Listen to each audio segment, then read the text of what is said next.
Iksan. Saya Anissa dari UNJ. Oh iya. Di sini saya mau nanya-nanya sedikit Pak tentang usaha Bapak. Iya. Di sini Bapak usahanya usaha apa ya kalau boleh tahu?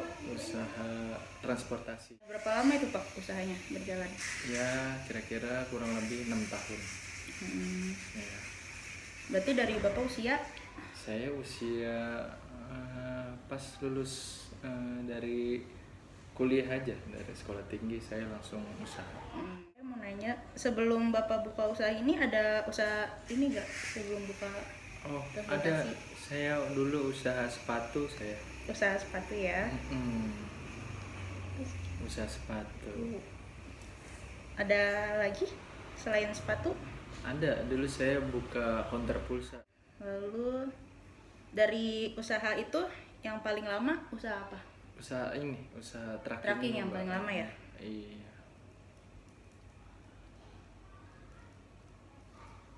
Alasan Bapak memilih usaha tracking apa? Ya karena untuk usaha ini penghasilan yang didapat lumayan ya lumayan lah Mbak untuk tabungan kita dan untuk membesarkan usaha kita juga seperti itu. Penghasilannya lumayan besar ya? Iya lumayan besar, tapi ya penghasilan besar, resiko juga besar karena hukum usaha itu kan yang telah kita pelajari kan high risk high return gitu. Jadi resiko yang besar itu pendapatan itu besar seperti itu Mbak. Oke. Kalau boleh tahu apakah ini perusahaan keluarga atau bukan? Bukan. Berarti pertama ya usaha Bapak Iya pertama ini ini ya? saya yang merintis sendiri dari awal. Alhamdulillah. Ya alhamdulillah Mbak. Sampai dari bujang sampai punya anak. Iya. Awet ya Pak? Awet banget Mbak. Kalau saya mau minta cerita dari Bapak nih kekuatan dari usaha yang Bapak jalani. Kekuatannya ya. Iya. Ya kalau kekuatan Mhm. kekuatannya jadi kalau misalkan dari segi finansial nih kekuatannya ya. Jadi untuk usaha tracking ini awalnya itu kita harus kuat untuk memberikan modal agar usaha ini jalan Mbak, lumayan besar lah modalnya. Nah ketika kita memodali itu maka kita akan mendapatkan hasil dari usaha tersebut dan kita untuk BEP usaha tersebut kurang lebih sekitar 3 tahun lah, 3 sampai 4 tahun Mbak untuk break even pointnya. Jadi modal yang kita keluarkan kembalinya itu sekitar 3 sampai 4 tahun.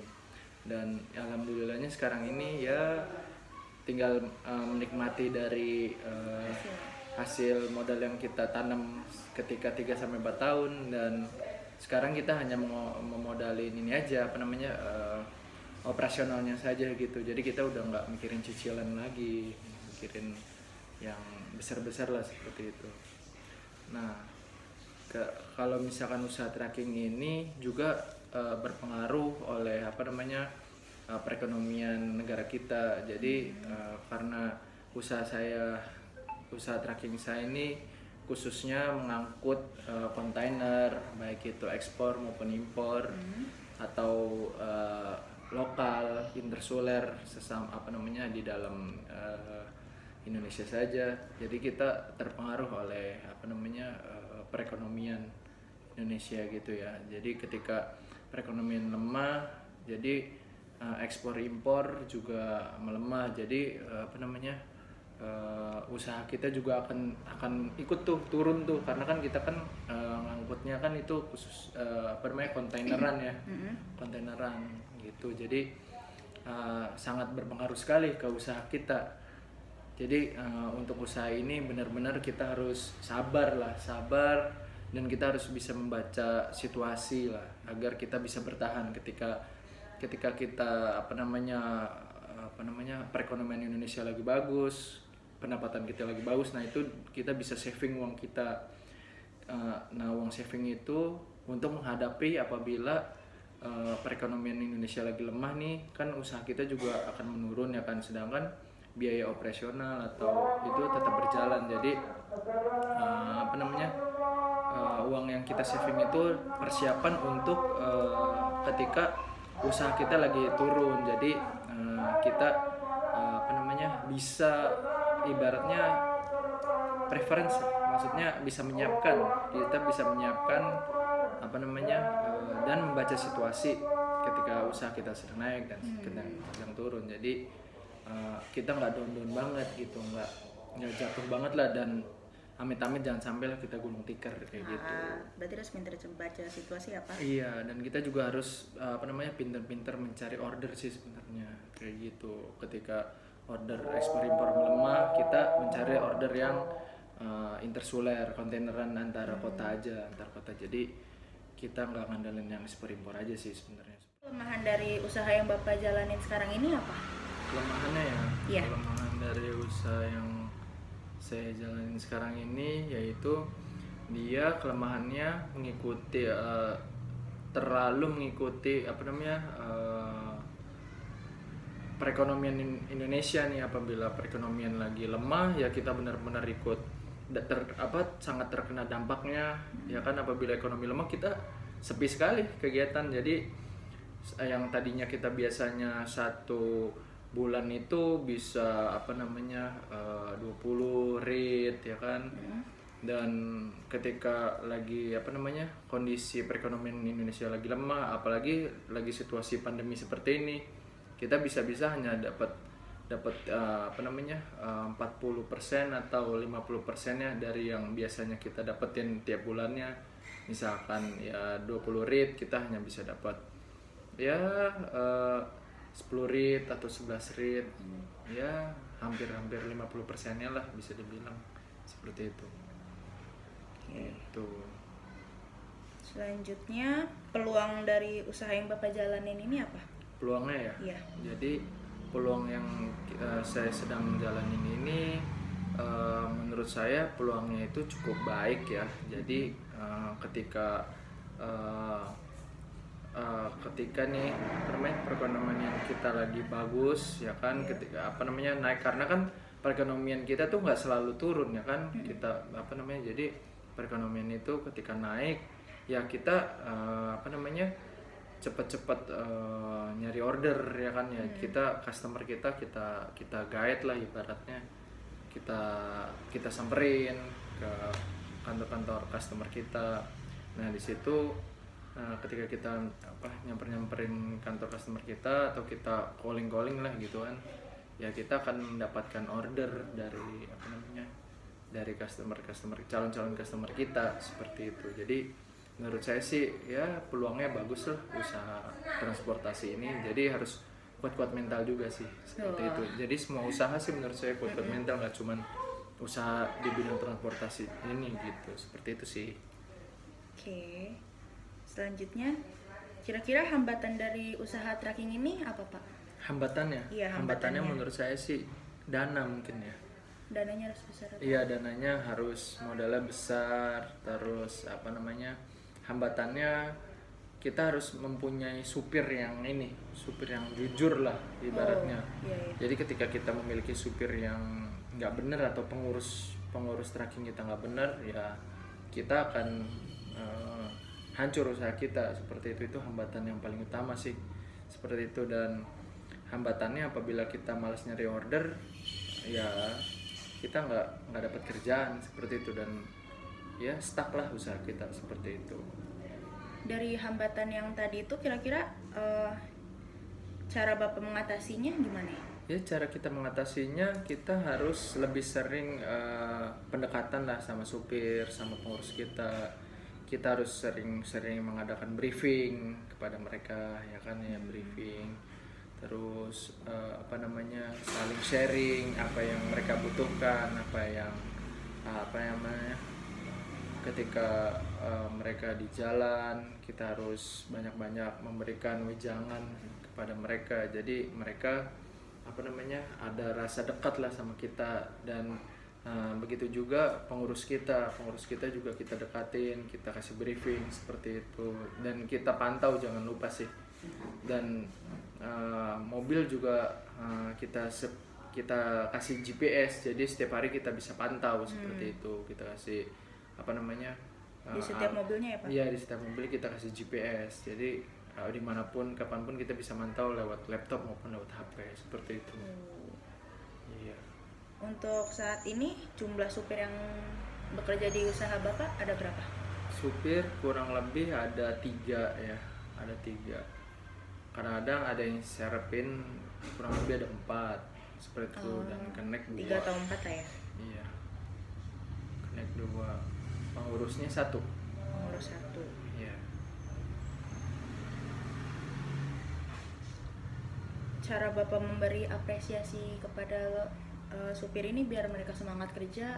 Biasanya apresiasinya tuh kita kasih apabila dia mencapai ritasi yang kita yang kita udah kita patokin, misalkan berapa rit nih setiap bulannya, dan apabila supir itu mencapai ritasi itu kita kasih bonus dia. Kita kasih bonus, kita kasih apresiasi, dan itu membuat mereka semangat narik, jadi mereka tiap bulan semangat nariknya gitu. Kalau dari usaha tracking ini Bapak kira-kira punya pesaing nggak? Banyak sekali pesaingnya, Banyak ya? cuman pesaing tersebut harus kita rangkul, karena order-order pun dari mereka juga, dari pesaing-pesaing kita. Sebenarnya sih saya menyebutnya bukan pesaing ya, kita ini rekan-rekan kita lah seperti itu.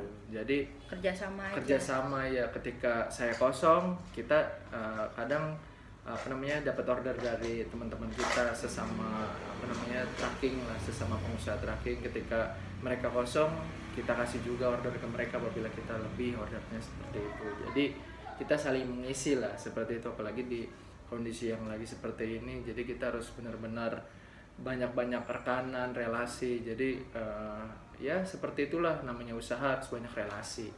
Jadi nggak cuman dari satu pintu aja, seperti itu. Usaha tracking ini pernah memiliki masalah eksternal gak Pak? Masalah dari luar?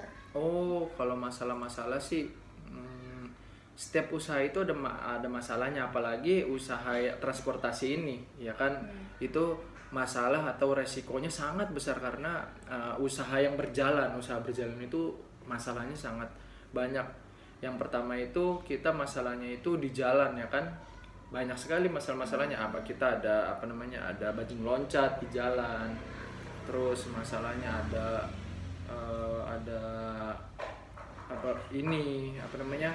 kalau misalkan kondisi jalanan rusak, itu mobil kita juga cepat rusak seperti itu.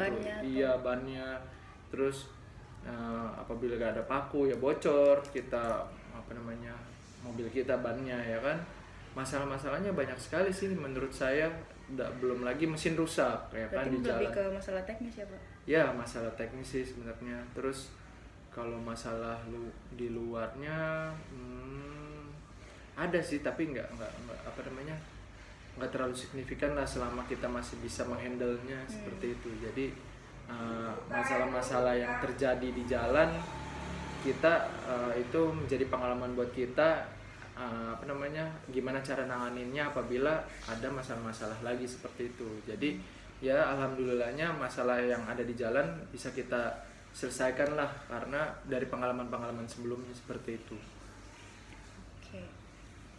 Untuk usaha tracking ini, kira-kira Bapak berniat gak untuk melanjutkan ke generasi selanjutnya seperti anak Bapak atau? Pastilah. Berniat ya? Berniat sekali. Alasannya? Alasannya karena usaha tracking ini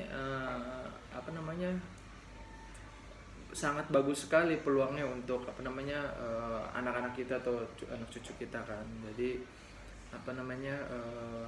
apabila mereka meneruskan usaha yang udah kita bangun dari nol, dan kita mengajarkan mereka sedari mereka belia, dari muda ya kan, kita ajarin bagaimana caranya menjalankan usaha orang tuanya ya kan. Dan kelak mereka akan membesarkan usaha yang telah kita milikin kayak gitu. Jadi kita berharap anak-anak kita atau cucu kita lah nanti usaha yang kita miliki ini akan lebih meningkat atau lebih besar lah, seperti itu yang dari sekarang ini, seperti itu.